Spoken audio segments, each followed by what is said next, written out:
Pero tenemos que entender algo. Quien ha definido la suerte de la mujer durante todos estos tiempos ha sido el hombre. ¿Y acaso el hombre se pone el zapato de la mujer? Y luego de una violación, obligar a la mujer a seguir con un embarazo no deseado. Claro, por ahí tenemos el tema de la adopción.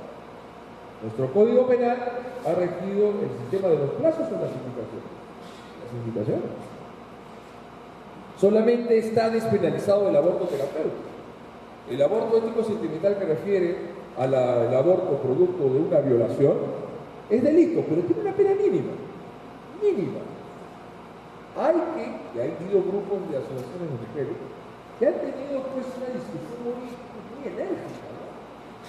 Que no tal vez han sido escuchados como ellos han querido. Porque obviamente el hombre puede ser violado también, pero no puede salir embarazado. No sé si en algún momento, doctora, eso sucedió. Eso me hace acordar una película de Schwarzenegger hace muchos años.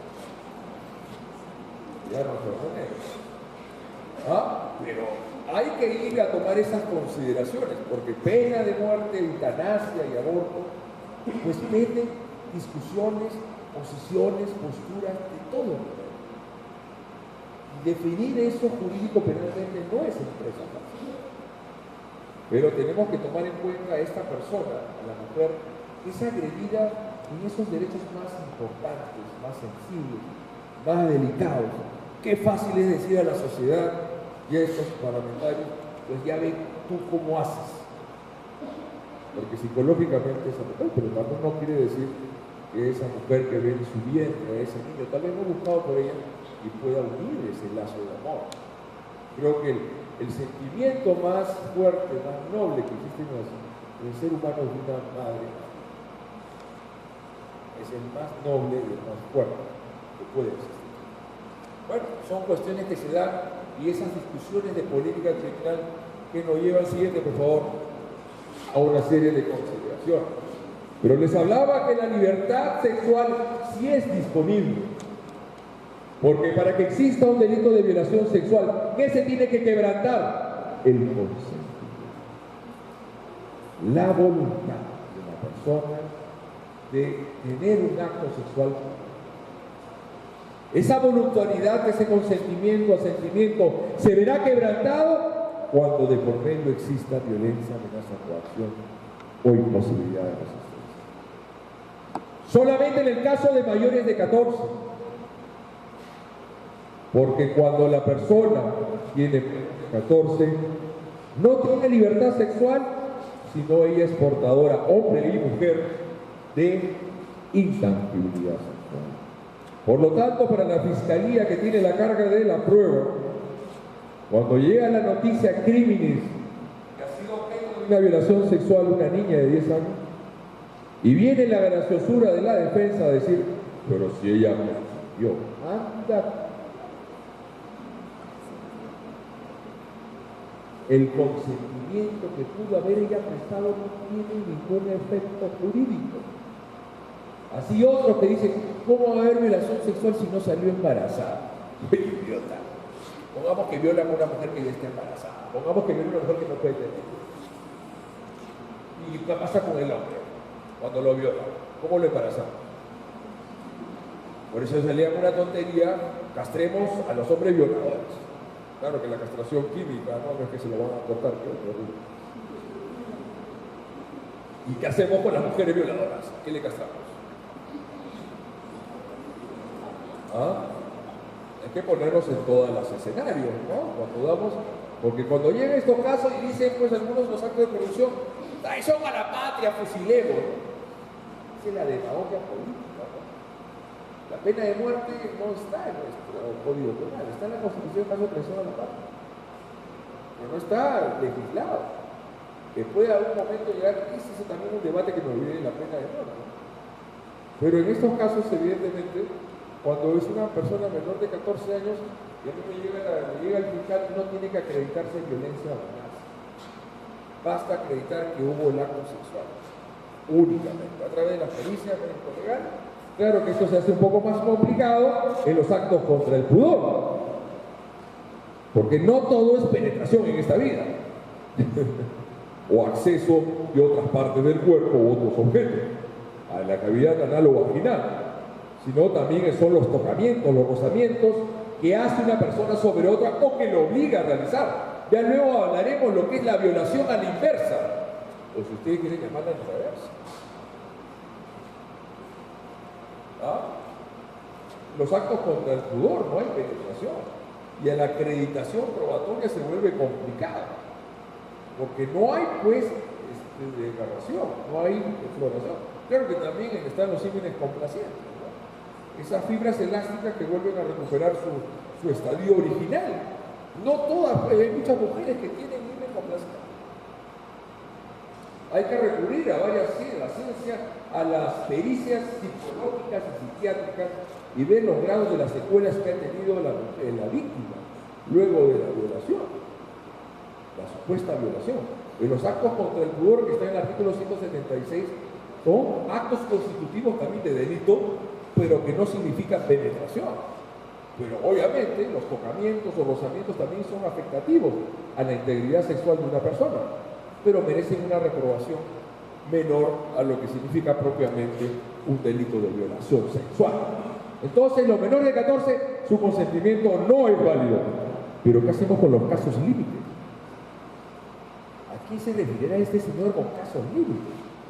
Pues está el amigo de 18 años. Ah, ¿qué cosa? Ah, aquí es una foto.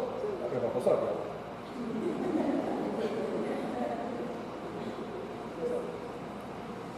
El chico tiene 18, ella tiene 13 años, 11 meses, 29 días, están con la tortita que van a cantar el Happy Birthday, ella va a cumplir 14, pues no se aguantan en el calor del momento, se tomaron un champán, una ricadona, que es un buen champán, y se van al cuarto y tienen relaciones sexuales antes que ella cumpla 14. Violación, sí. Pero ella estaba feliz, están templados. Y ella tiene y al momento que se da la denuncia ya tiene 14 años. Y revisamos nuestro código penal y te dice cuando la víctima tiene menos de 14. Vamos a nuestro código penal y nos dice, si la víctima tiene entre 10 años y edad menos de 14, la pena será no menor de 30 años. Y hacemos al revés, ¿ah? La mujer 18 viene por entrar a los 14. La que va a ir a la cárcel es ella ahora. ¿Les parece? ¿Cómo hacemos ante esa situación? El principio de legalidad. Pero hoy surgen algunos otros principios de proporcionalidad de la pena, principio de ponderación del bien jurídico tutelado, y la Corte Suprema ha aplicado un principio de interés superior del niño. Porque había resultado que ella tenía menos de 14, 13, y tenían problemas. Y han llegado a pena suspendida. No todo delito que se cometa, por favor, en esta sociedad tiene que ser llevado a una pena de prisión. Lo que venía sucediendo con el proceso inmediato, cuando que lo vamos a hablar en la tarde, con el decreto legislativo 1194, en cuanto a la obligación del fiscal de incoar proceso inmediato ante casos de flagrancia.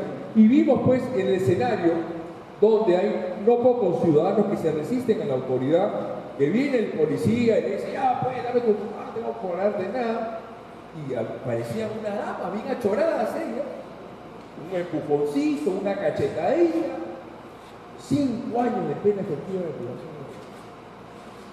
Mala interpretación, Dios mío, de los operadores jurídicos. Lo dijimos en una primera investigación y un acuerdo plenario extraordinario que sacó la Corte Suprema sobre proceso inmediato, alcances y violencia contra funcionarios públicos. Nos dio de cierta manera de razón lo que habíamos dicho en un artículo, que para llegar a la pena de violencia contra funcionario público y su modalidad agravada, el inciso segundo de la segunda tabulación, tenía que por lo menos afectar mínimamente la integridad física del policía. No basta ser policía para tener violencia contra funcionario público.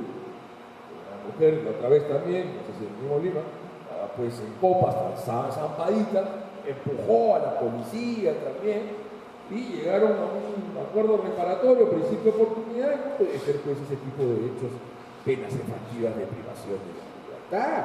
La pena privativa de libertad tenemos que dejarlo por estos graves actos de corrupción, y hay unos abogados que dicen, ¿cómo le van a dar pena de prisión? Es inocente. La pena de prisión al final, la medida cautelar de prisión preventiva, porque hay un alto grado de probabilidad de comisión del delito. ¿Cuáles son los elementos para solicitar prisión preventiva? Comus comice delicti, buena apariencia del derecho. ¿Qué significa? Graves elementos de convicción de una persona de haber cometido un delito. Evidencias latentes de un alto grado de probabilidad. No se requiere certeza, la certeza la vas a tener tú al final del juicio. Luego, prognosis de pena, decía un abogado. Vamos a tomar en cuenta la prognosis de pena, por supuesto. Si ha cometido el delito siendo el más alto dignatario del país, si cometió como ministro o alto funcionario, tiene un mayor grado de culpabilidad, por lo tanto, la prognosis de pena no. Peligro de fuga, el arraigo, todo aquello que tiene que valorarse. Mientras tenga más contacto en el exterior, mientras tenga más nacionalidades y residencias, ¿hay más peligro de fuga? Por supuesto. El que tiene más plata tiene más peligro de fuga que el más misio, pues. Porque diríamos que el peligro de fuga, el arraigo, no lo tendría nunca el desempleado.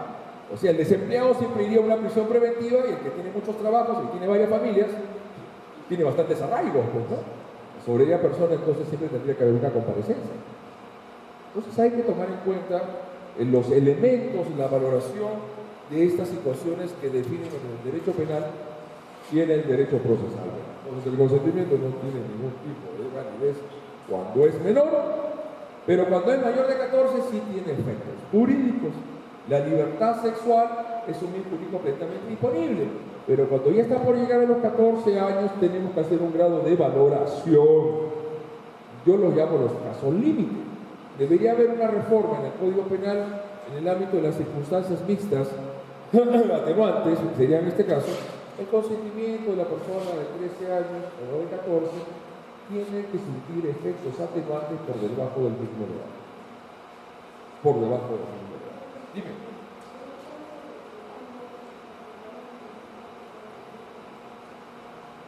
Los dos son infractores de la ley penal. Supuestamente. Serían infractores, o serían los penales.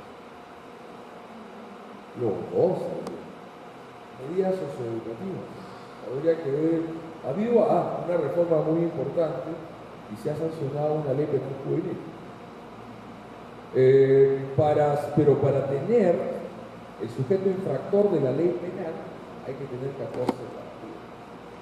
Disculpe, tiene que tener 14 partidos. Pero fíjense lo que sucedía con la ley antigua. Con la ley antigua, los dos de 16 años tenían relaciones sexuales, los dos eran autores de este delito. Pero claro, como dentro de una infracción, no propiamente la justicia penal, sino la justicia de facto. No podemos decir, no, el hombre, porque él es el que penetra, es el autor. Tenemos que despojarnos de estas ideas porque nos llevan finalmente a posiciones, a mi modo de ver, equivocadas.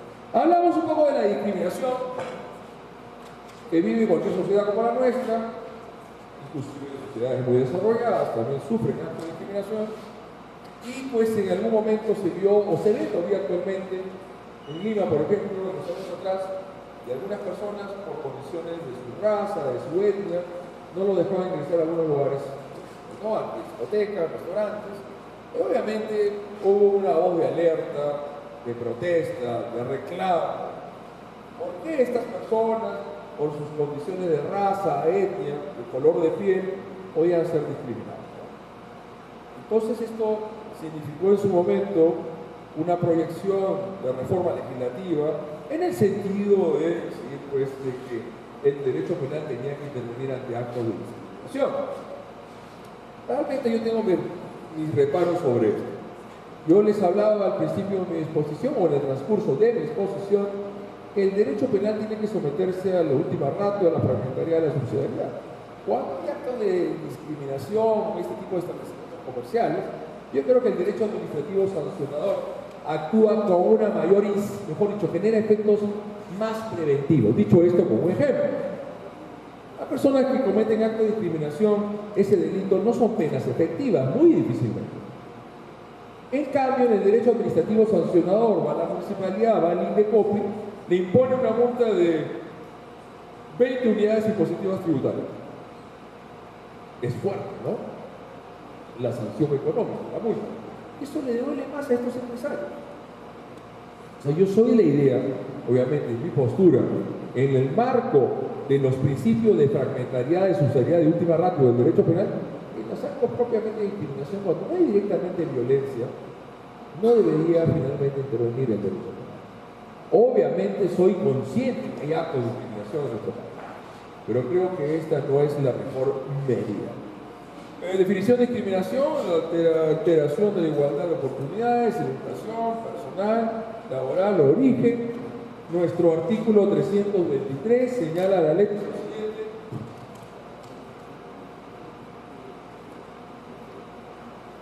discriminación e incitación a la discriminación. También ha sido objeto bastante de modificación. El que por sí, mediante terceros, discrimina a uno o más personas o grupo de personas, o incita, promueve en forma pública actos discriminatorios por motivo racial, religioso, sexual, de factor genético, filiación, edad, discapacidad, indumentaria, opinión pública de cualquier objeto de condición económica, con el objeto de anular o menos cobrar el reconocimiento goce de ejercicio de las personas. En la privacidad de libertad no menor de 2 años ni mayor de 3 o prestación de servicios comunitarios. Ese es el enfoque que se ha dado el tema de la discriminación, una penalización que puede dar ciertos reparos, pero bueno, está dentro del marco de un derecho penal proporcional. Pero vuelvo a reiterarme la pregunta: el derecho penal tiene por función garantizar o viabilizar la igualdad entre las personas. Lo dejo como signo de interrogación. Siguiente, amigo. El bien jurídico protegido: ya no existe esa concepción moralizadora o pseudo religiosa con respecto a la mujer, pues hablar de libertad sexual significa que todos tienen libertad. ¿Pero a partir de qué edad? 14. Después para abajo, ¿tiene libertad? No. Indemnidad o intangibilidad. ¿Y qué hacemos con los privados de discernimiento? Oligofrénicos que sufren de minusvalías mentales. El Código Penal peruano, a la luz también de la legislación penal comparada, ha optado la decisión que tampoco tendrían libertad sexual aquellos que sufren una grave alteración de la conciencia, tiene un alto grado de discapacidad mental. Pero hay que preguntarse también al momento de hacer esa exclusión, mejor dicho, de esa anulación de la libertad sexual, que tiene que ser un grado muy alto. Por ejemplo, las personas que sufren de síndrome de Down. No me parece correcto quitarle la sexualidad. Ojo, hablando ya del derecho a la sexualidad. ¿Existe el derecho a la sexualidad o no? Otro va a decir derecho al sexo. El derecho a la sexualidad, obviamente, fue cuando se sanciona la ley 28704 y que criminaliza las relaciones sexuales consentidas con personas mayores de 14 y 18. Fue una segunda en Arequipa, en la República de Arequipa. Fue en Arequipa, la segunda sala penal, la primera que aplica el control difuso de la constitucionalidad normativa. En aquel momento lo que hace, ¿cómo usted llega a un control difuso? Es una suerte de ponderación de lo que dice la Carta Política con la ley. La Carta Política, la Constitución reconoce los derechos de la autorrealización de la persona humana, la propia dignidad, y se deriva el derecho a la procreación y el derecho a la sexualidad. En este caso, esa ley 28704 anulaba esa capacidad de estas personas. Anulaba completamente.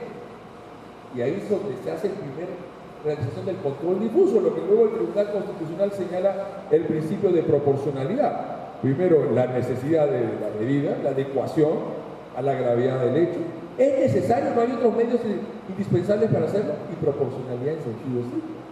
Eso es el test de proporcionalidad que realiza el Tribunal Constitucional. Esos son los valores que finalmente que se toman en cuenta. Entonces, en el caso de los totalmente inimputables, tiene que ser a mi consideración aquella persona que está totalmente obligada. Porque estamos hablando de alguien que le estamos coartando un derecho fundamental. La sexualidad es un derecho. Forma parte de nuestras libertades. No van a decir que yo estoy haciendo una apología del sexo acá. Al margen que dije que hubiera el derecho el día del condón. Hoy es gratis, no va a gastar. Ok, entonces el derecho penal ha hecho esa limitación o esa división. Mayores de 14, libertad; menores de 14, intangibilidad e indemnidad; y los que están totalmente privados de discernimiento tampoco tienen libertad si no tienen indemnidad. Y cuando son personas que tienen indemnidad y no libertad, no es necesario que se acredite que se realice el uso de la violencia o la amenaza. ¿De acuerdo? No lo olviden. Dicha concepción se encontraba en los códigos de Santa Cruz del 36, del 63 y Maurto en el 24 y el actual del 90. Siguiente, amigo, por favor.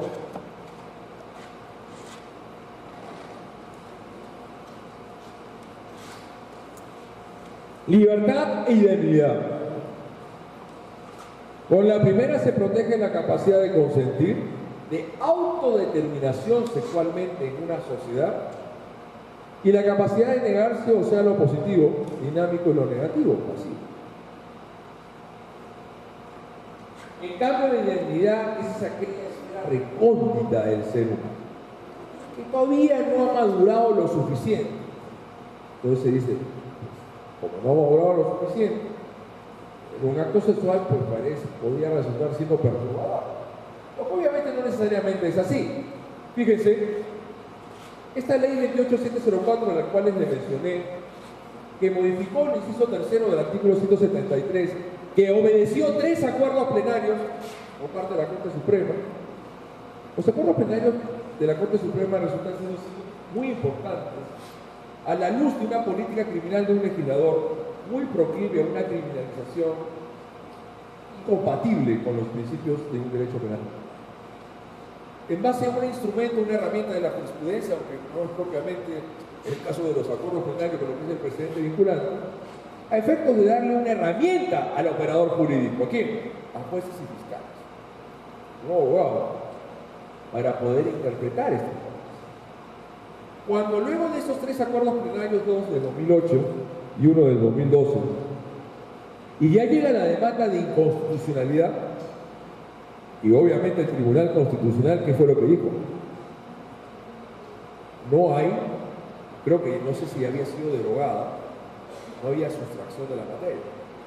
Porque no olviden que la ley penal surte efectos en el tiempo. Y según el artículo 103 de la Constitución, 6 y 7 del Código Penal, se aplica la ley penal más favorable, o más retroactiva.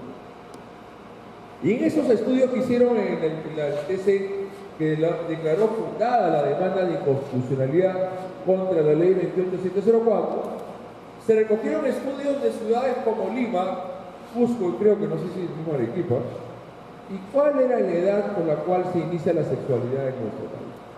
Está por debajo de los 14. No necesariamente la norma penal está de acuerdo con la... ¿Qué me refiero con esto? La sociedad da rostra una realidad y hay una suerte de valoración de la criminología. ¿Cuál es la función de la criminología? A ver, ¿quién me dice? ¿Cuál es la función de la ciencia criminológica? El estudio de la génesis, de los factores y condicionamientos que llevan a una persona a delinquir, los factores de la criminogénesis, de los fenómenos de la victimización, de la relación entre víctima y victimario, de las conductas antisociales. La criminología es una ciencia social explicativa, contemplativa. Es la ciencia del ser. En cambio, el derecho penal es la ciencia del deber ser. La criminología estudia la personalidad del delincuente. En cambio, el derecho penal lo que le interesa es el comportamiento, el acto, la conducta que ha significado una lesión o la puesta en peligro de un bien jurídico. Entonces, ¿es acaso que la ley penal recoge la realidad social? De que algunos hombres y mujeres libres, independientes, como lo dice nuestra Constitución, tengan relaciones sexuales a los 13 años. Obviamente podría haber una suerte de reparo o recato de decir que un adolescente no debería tener actos sexuales a esa edad. Pero el tema pasa por otro tamiz, por otro alud, en el sentido de preguntarnos si el derecho penal debe de involucrarse a efectos de corregir que los adolescentes tengan relaciones sexuales a más temprana edad. Ajá, eso es lo que nosotros tenemos que preguntar. ¿Qué nos dice acá esta entonces diapositiva sobre la identidad? Es la garantía que alguien no sufrirá un daño, que es incapaz de consentir, es lo intangible, aquello que se quiere preservar. ¿O quiere la mujer preservar su virginidad hasta esa edad? ¿Alguna la preserva en este matrimonio o no? Claro, está bien, es su derecho, pero también tiene derecho la otra mujer a no preservar. ¿O no? No tiene, así como el hombre. Pero se dice más el hombre casto o virgen. Castellano. ¿Ah? ¿Sí? Virgen a los 40, llegarán a uno. Yo ya los pasé a los 40, pero no tengo para nada esa característica. Ok, debería entonces la garantía de consentir a estas personas, y también a nómadas, menores, ebrios. La indemnidad puede ser transitoria cuando desaparece la causa que la ocasionó. La indemnidad en el sentido de la edad, un año llega a los 14 años, ya tiene la emancipación sexual. No se tomará en cuenta en el pasado ni la opción, el hecho de que la dama, la mujer, ya habrá tenido actos sexuales con uno o varios hombres. No importa un comino, en el sentido que en ese acto concreto ha sido una agresión sexual. Igual con el hombre. Lo que digo con la mujer también tengo que replicarlo con el hombre o no. Y también sea un homosexual o no, o heterosexual, o una mujer heterosexual o una lesbiana. No se tomará en cuenta ni la situación de enamorados convivientes, pues era un tema que nos puso al tapete. Fíjense, antes de la 28704, en el año 2004 se sancionó la ley 28251. La ley 28251 originó un cambio trascendental en el derecho penal sexual. Creo que al principio de la exposición señalaba que el acto sexual únicamente podría ser concebido como la penetración del miembro viril del hombre a la cavidad vaginal o anal. Pero sabemos muchos acá, de propia experiencia tal vez, que la sexualidad tiene mayores matices, mayores expresiones o manifestaciones. Dicho esto, que no necesariamente el acto sexual se va a ceñir a la penetración.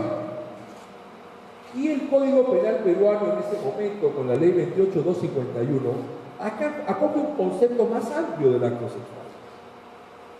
Que no solamente hay acto sexual con penetración del miembro viril masculino, sino también con utilización de otras partes del cuerpo. A ver, dicho esto, después también, mejor dicho, de llegar a otras partes del cuerpo, el ingreso del dedo a la vía vaginal o anal, y lo que ya era una discusión muy encendida, es lo que se llama el sexo oral, el feliatinore, como dice en latín, el sexo oral, que es también pues recurrente en los actos sexuales entre las personas, ¿o no?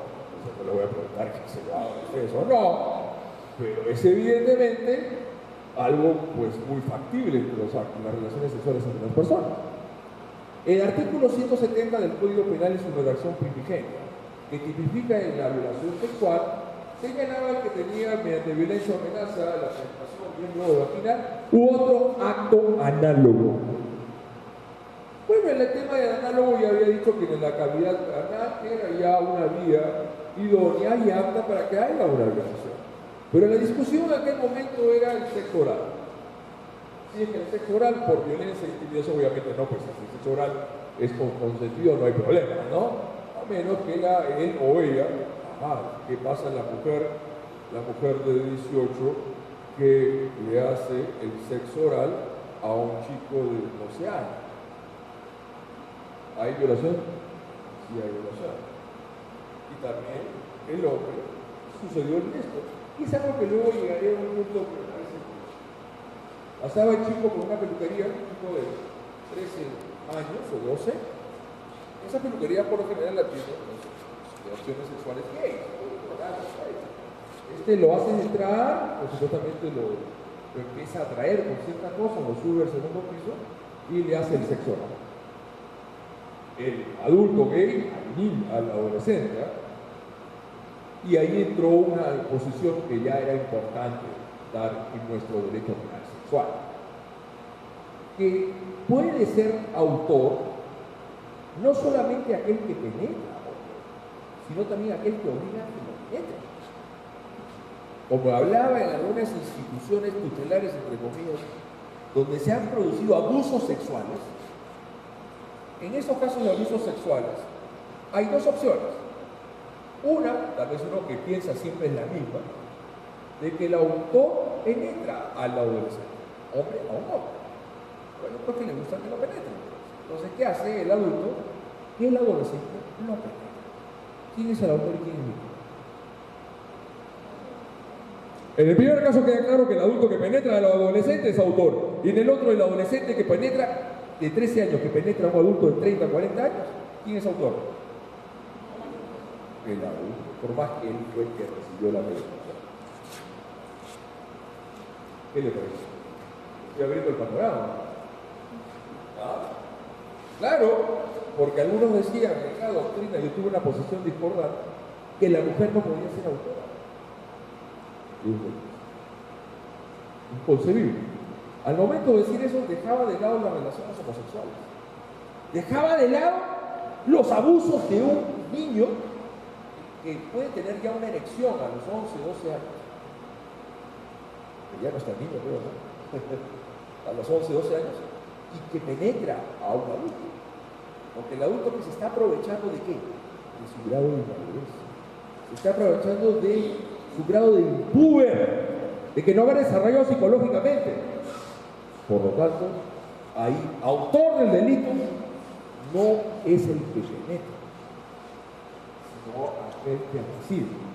Entonces no confundamos las posiciones activas o pasivas que puede haber un acto sexual con la condición de víctima y víctima. Siguiente, por favor. Bueno, ya creo el caso de los convivientes, que puede haber violación del delito del matrimonio, por supuesto que sí. Eso de decir la tontería de que el matrimonio da el derecho, está bien dar el derecho al cohábito, si no hay pues ya relaciones de por medio y la otra parte pues tiene pues el derecho a tener su satisfacción y no lo obtiene, para eso está la separación de cuerpos y de Dios. Pero él no puede tomarlo por la fuerza. Y ella a él, sí. La mujer puede tomar por la fuerza al hombre. ¿Y si le gusta? Puede ser, ¿no? Esa fue la ley 28251 del año 2004 que les estaba comentando, que generó esa modificación tan importante que ya el acto sexual no puede ser concebido de una forma tradicional o convencional. Y en aquel momento, en aquel año, como pasa el tiempo, ¿no? Todos vimos atentos en la televisión un videíto donde había un cirujano plástico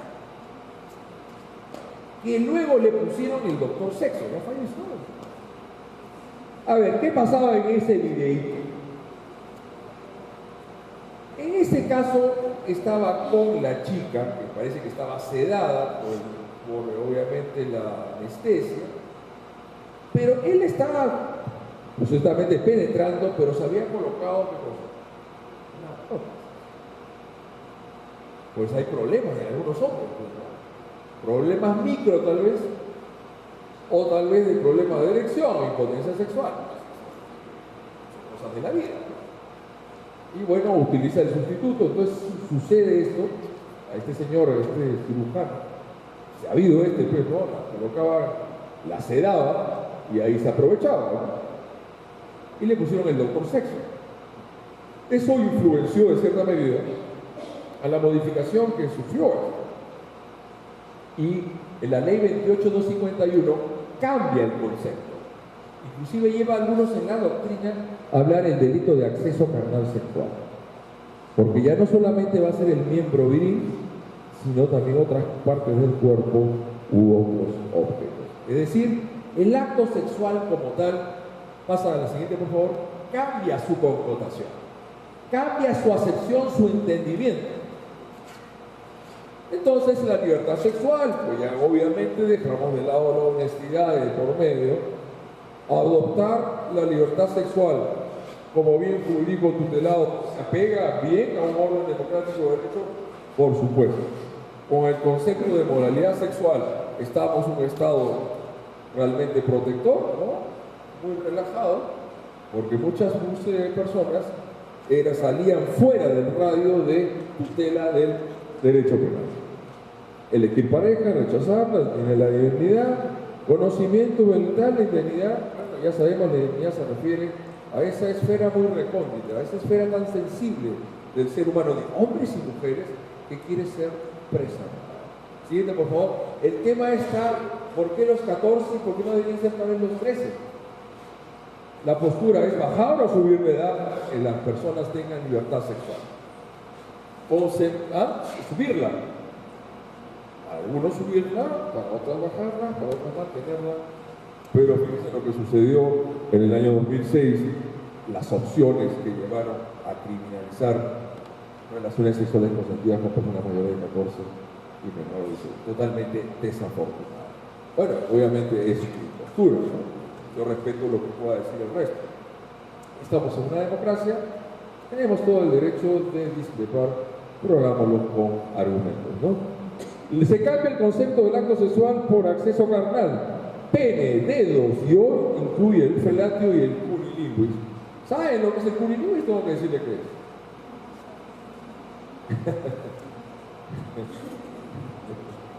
El ingreso de la lengua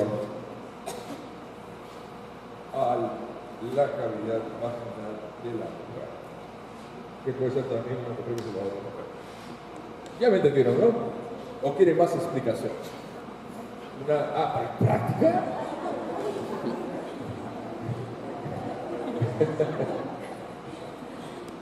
Esto se refiere al cunnilingus, ¿ya? Y el felatio oris se refiere al sexo oral.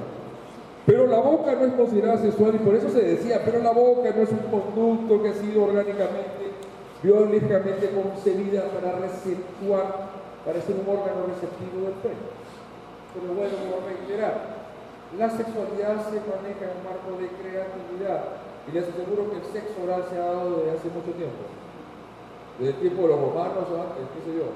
De seguro que ha habido sexo oral hace, desde que ya la humanidad empezó a aparecer en estas tierras y empieza a haber el sexo entre las personas, evidentemente se dan de las diversas maneras.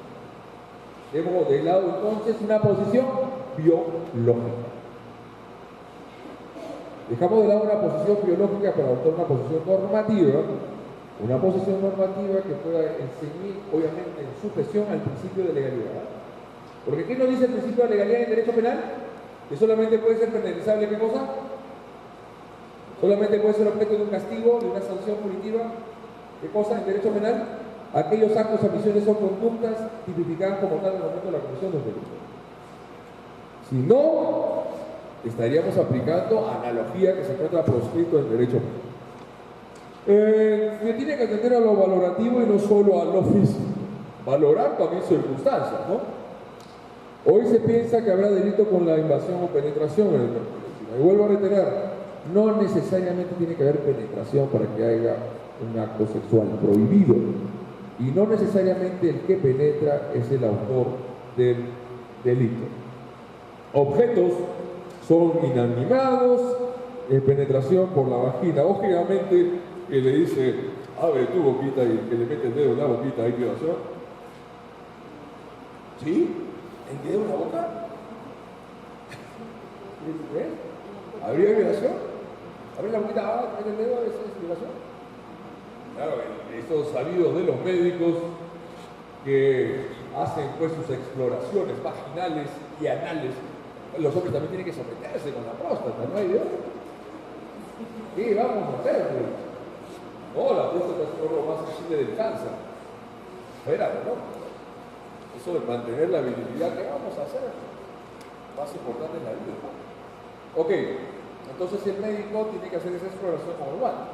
Pero la dama le mete el dedillo, pero sin guante. Ahí ya no hay ejercicio legítimo de un derecho, es una causa de justificación, sino sería acto contra el pudor o violación. El ingreso del dedo a la cavidad anal de una persona. Sí, conforme la modificación que sufrió el artículo 170, y a la ley 28251. ¿Qué utilizaba Clinton? ¿Se acuerdan? O Mónica Lewinsky, en la sala Oval del Capitolio. ¿No se olvidaron la historia de Bill Clinton o no? Eran los presidentes más felices de la mundo. ¿Ya se olvidaron de Bill Clinton? De sus infidelidades en la sala Oval. Utilizaba un habano. Ya, ahora sí se acuerdan. Mónica Lewinsky, a veces se acuerdan. ¿Qué ingresaba Bill Clinton? Un habano, pues, ¿sabes? Ok, la interpretación deberá ser restrictiva y no cualquier objeto. Fíjense, si ahora puede ser ingreso de objetos, sucedía en la época del terrorismo, puede haber también ahora, de que le ingresen un fierro o un palo en el ano de un hombre, en el marco de un acto de violencia. ¿Esto es un acto de lesiones o violaciones? Lesiones. Tiene que haber un contexto de sexualidad. Claro, ojo, miren lo que puede suceder. La violación a una niña de 2 años, 1 año, por parte de un hombre adulto, por el diámetro del miembro viril y la cavidad de la vagina, ya en un ámbito muy pericial, como estoy diciendo. Por eso es que a veces se ha negado violación, porque el perito dice lo siguiente: un hombre que accede carnalmente a una niña de esa edad, en base a la dimensión del pene con la cavidad vaginal, le tendría que provocar una hemorragia tan grande que puede conseguir el sistema. Es una forma que pueda negar la defensa que realmente ha habido violación. Lógico, pues fíjense el diámetro del pene, ¿no? Obviamente, con la dimensión de la vagina, pues una niña que reciba la desactividad de un pene le provocaría una hemorragia que podría dar muerte. O sea, las secuelas y los desgarros genitales y paragenitales, que son evidencias físicas que deja la violación, tendría que tomarse en consideración para que realmente hubo una violación. Eso es importante. No es necesario que se asemeje, un poquito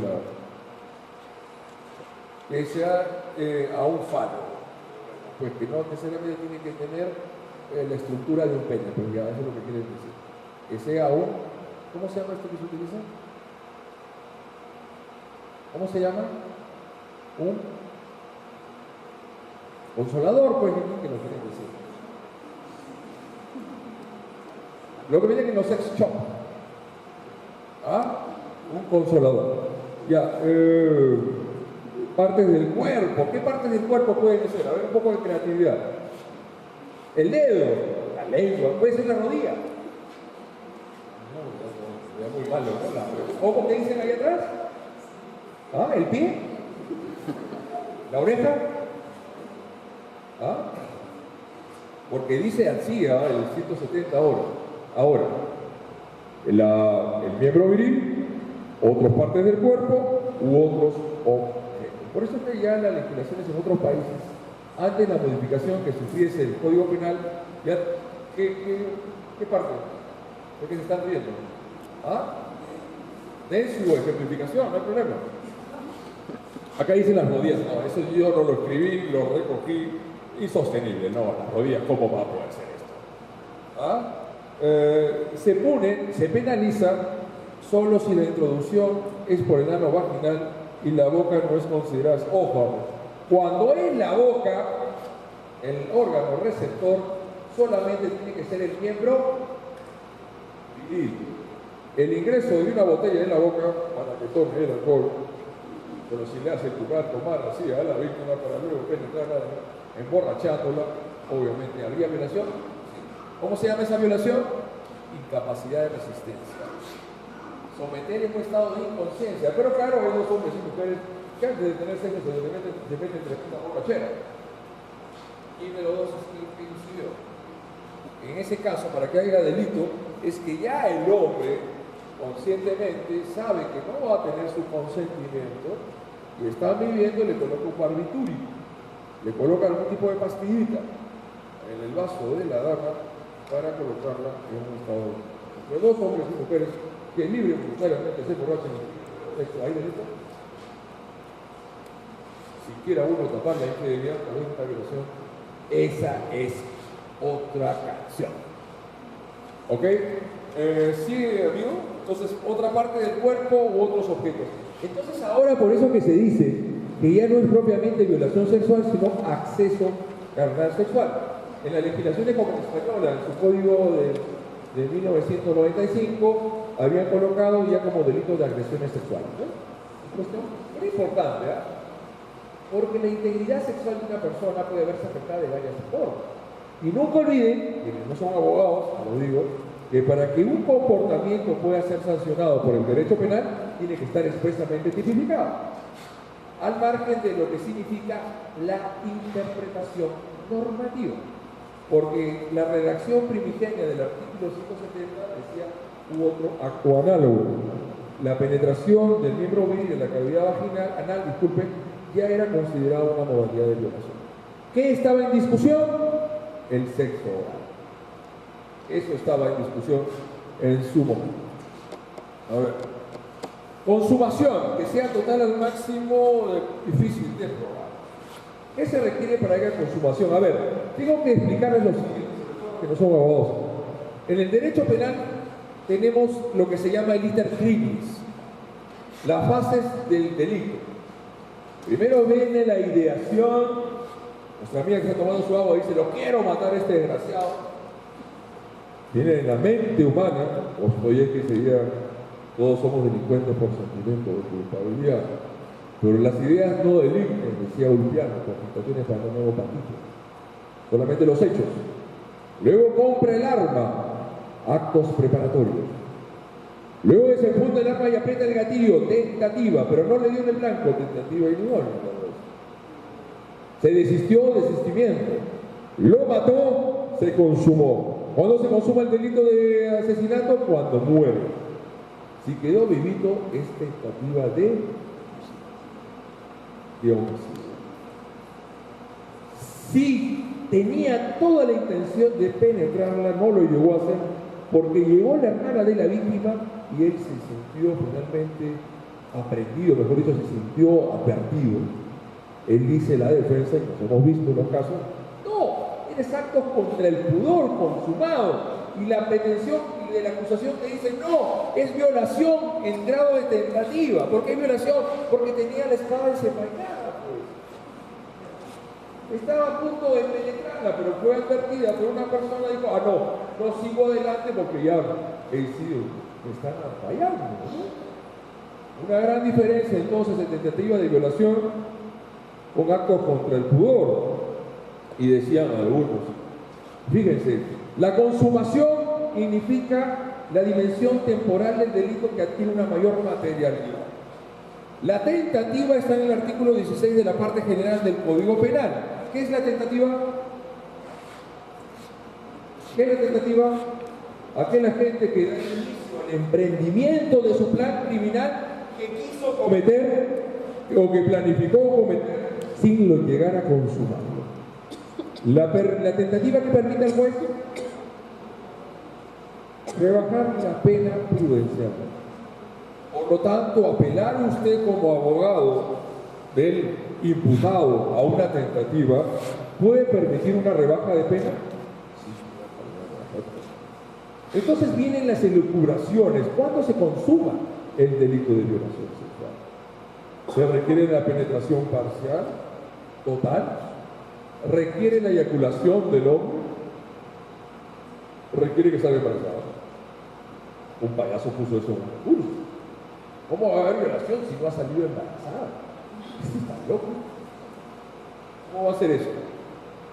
Se puede violar a una persona embarazada, se puede violar a una mujer que no puede violar, y se va a tener un hombre que nunca va a salir embarazada. Obviamente. ¿Qué se requiere únicamente? La penetración parcial. ¿Ok? Penetración parcial. No se requiere la penetración total, menos la satisfacción del líbido, mucho menos, si es una mujer obviamente, de que salga embarazada. ¿Y qué pasa con aquel que quiere utilizar el instrumento y el instrumento no le funciona? ¿Saben a qué me refiero? ¿Ah? ¿Qué pasa con ese pata, con ese patín que sufre de impotencia sexual?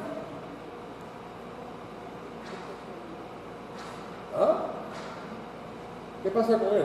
Pero ya le ejerció violencia sobre la mujer, pero no sube el hombre. Posibilidad de erección.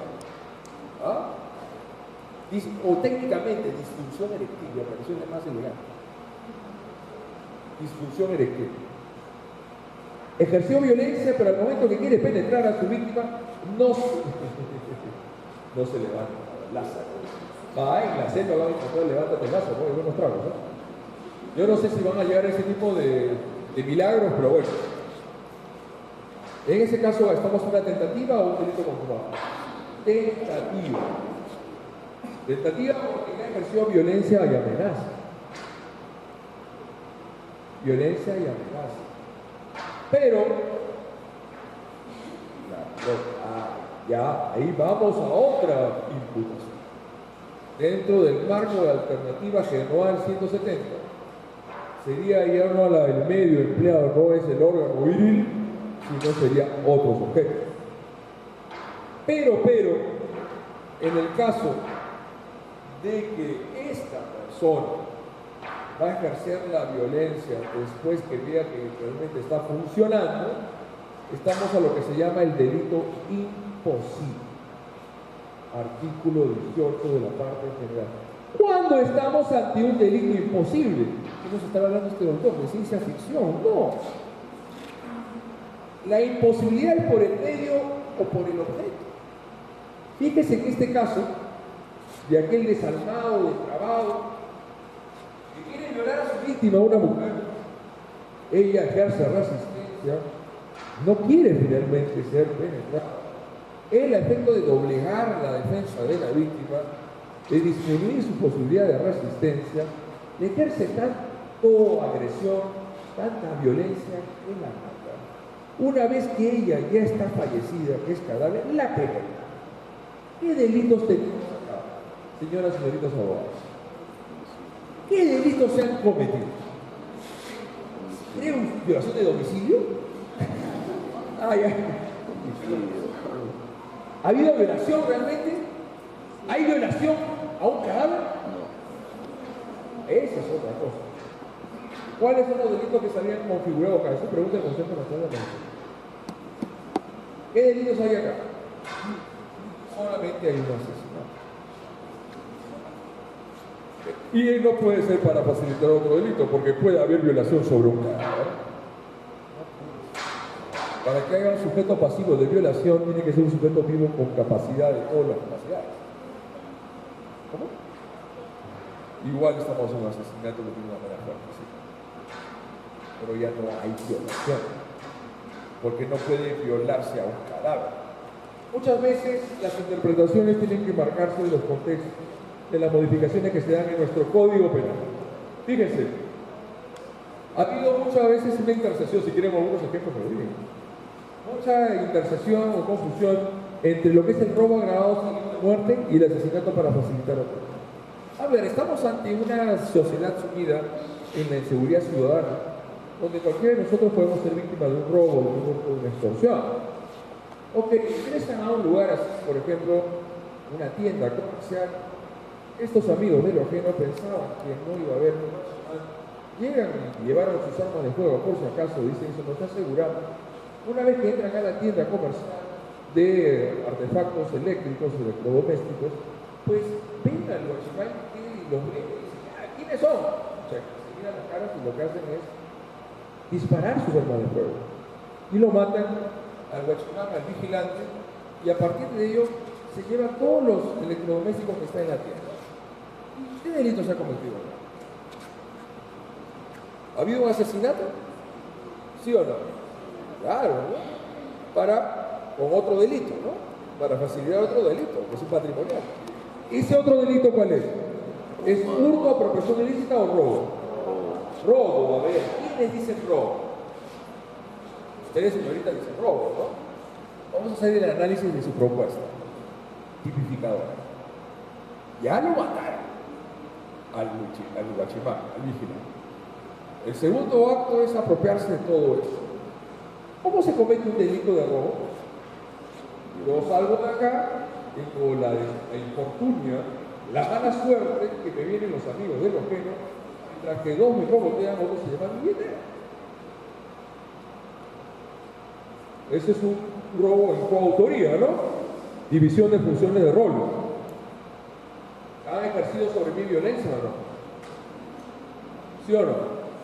Claro. Una vez que el cadáver ya está echado, tirado en el suelo, pueden ejercer violencia sobre el cadáver. Caso Van der Sloot, ¿recuerdan? Por primera vez conoció a esta chica. Bueno, supuestamente hubiera una atracción física, ¿no? Jugaron al hotel, hizo una discusión, el señor explota, tiene un exabrupto de violencia, la golpea salvajemente y luego de matarla se lleva sus pertenencias. ¿Cuál fue la tipificación correcta? Asesinato con hurto. ¿Por qué no puede haber robo? Porque el robo es el ejercicio de la violencia amenaza sobre una persona para apoderarse de su bien mueble. Y no puede ejercerse violencia amenaza, señoritas, sobre el delito imposible por el medio del objeto. Entonces, cuando estas personas, los amigos de lo ajeno, que pululan y abundan en nuestra sociedad, ingresan a un lugar, la persona, el habitante, el morador, se quiere resistir, lo matan, y luego de esta persona haberla matado dolosamente, porque es un asesinato, se llevan todo lo que encontraban en estos cuartos, en estas habitaciones, es un concurso, un delito de hurto. Para que haya un robo agravado seguido de muerte es: yo estoy saliendo de acá y yo me resisto pues al choro, estoy ahí queriendo bloquear, pero él ejerce mucho más violencia que yo y él me mata. Como consecuencia del robo sobreviene mi modo.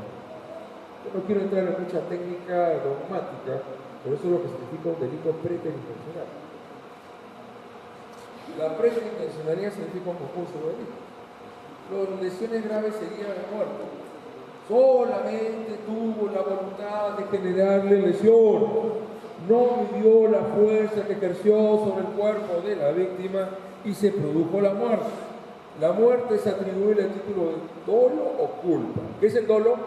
Conciencia y voluntad de realización típica. Estos señores de los volantes de transporte público, estos que colocan en riesgo la vida de muchos transeúntes, que están en una copia. ¿Qué es copia? Pero claro, no al nivel de lo que se ve en Lima, es algo infernal el plan. Agarran totalmente, amigo, totalmente. Entonces invade la calzada, la combi, a dos personas que estaban y los acopia y los mata. Actuado con dolo o con culpa. Con dolo. El dolo es sobre todo la conciencia del riesgo que se está generando por una conducta. Esa persona es temerario de desprecio hacia la vida humana, lo estoy colocando en su. Increíble la forma como se maneja. Aparte de que te hacen recordar a tu mamá nada más. Y ya la culpa tiene tu mamá. No, una de las violencias de nuestra sociedad se expresa en el tráfico, de la forma como manejan cuando vienen de otro país y salen asustados. Parece que esto es la era de las cavernas, ¿no? En otros países es increíble cómo respetan al transeúnte. Acá te vas a cruzar y más acelera. ¿Es la verdad o no? Es nuestra sociedad. Es un tema de educación, de cultura.